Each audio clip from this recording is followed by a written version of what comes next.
京城三老郭鼓民，郭氏锦囊刘武林。50年代，在北京八卦掌门中有三老，这三老就是樊凤兰、程有信、郭鼓民三位先生。郭鼓民先生生于1887年，卒于1968年，原名德仓，是河北省蓟县城南郭家庄人。因为在家中行三，所以人称郭三爷。郭鼓民先生出身优渥，家里很富裕，父母和2个哥哥都不愿意让他习武，希望他走仕途。但是郭鼓民先生酷爱武术，笃信研习。他不到20岁的时候，父母便为他张罗婚事，希望他及早成家立业，心能安定下来。据说郭鼓民先生难从父母之命，只身一人又来到北京学徒。他甘于清贫，终身未娶，献身中国的武术事业。郭鼓民先生10几岁来到北京，在某布店学徒，20多岁拜在八卦掌20名家梁振甫先生门下习练八卦掌。由于他酷爱武术，已经到了痴迷的程度，学徒期间经常往外跑去学功夫。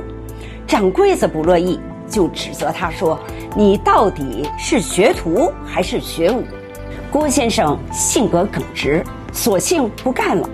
后来就专事武术，他这一辈子就是习武、演武、传武、弘武。由于郭先生专心致志、刻苦研习，日久年深，练就了一身的绝技。郭先生内功深厚，善使挑掌，又名张手雷，就是一个挑掌把对方打出去，像挂画一样贴在墙上。在八卦掌博物馆有一个郭先生生前练功用的石球，这是他的徒孙韦礼老师捐赠的。这个石球直径28公分，重60斤。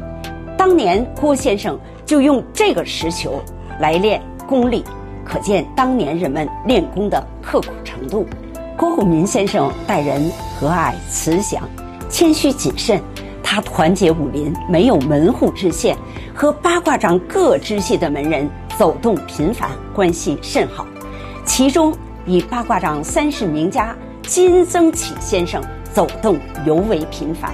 后来金增启先生将自己编写的八卦掌36歌和4指8法的秘诀，以及7星杆的杆谱赠予郭鼓民先生，后经郭鼓民先生之手得以传世。郭鼓民先生还与八卦掌20名家师伯刘德宽先生关系甚笃，因此在门中传授了由刘德宽先生所创的八卦掌64手。郭鼓民先生生前著有《郭氏锦囊》和《八卦掌术集成》，都是毛笔小楷抄写，异常的珍贵。在抗日战争时期，日本侵略者见郭先生功夫深厚，就邀他出山传武。但是郭先生保持民族气节，坚持日本侵略者之邀。郭鼓民先生有许多优秀的弟子，比如刘介民先生、王其昌先生、高子英先生等等。郭先生的弟子主要分布在北京、东北和山东一带。1949年，新中国建立，以教武传武为生的郭先生生活没有着落，日子比较困难，心情也十分郁闷。师弟李子明先生见到一身功夫的师兄暂时没有用武之地，看在眼里，急在心里。于是李子明先生替师兄撰稿上书主席：我今年67岁了，对于拳术之练习数十年如一日，永未间断，前后教授徒弟约有数百人，即以此维持生活。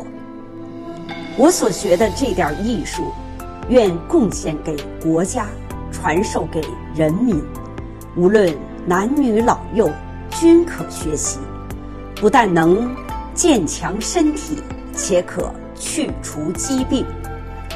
近闻各大学都添设医疗组，其中有练习软拳术一门功课。我建议应设立一个拳术疗养院，凡学生中有身体软弱或患有127肺病者入院疗养，练习软柔拳术，功到自然，恢复健康。我愿我平生所学置于人民有利之地，请主席谅我拙才，赐意工作。郭鼓民启。代郭撰稿。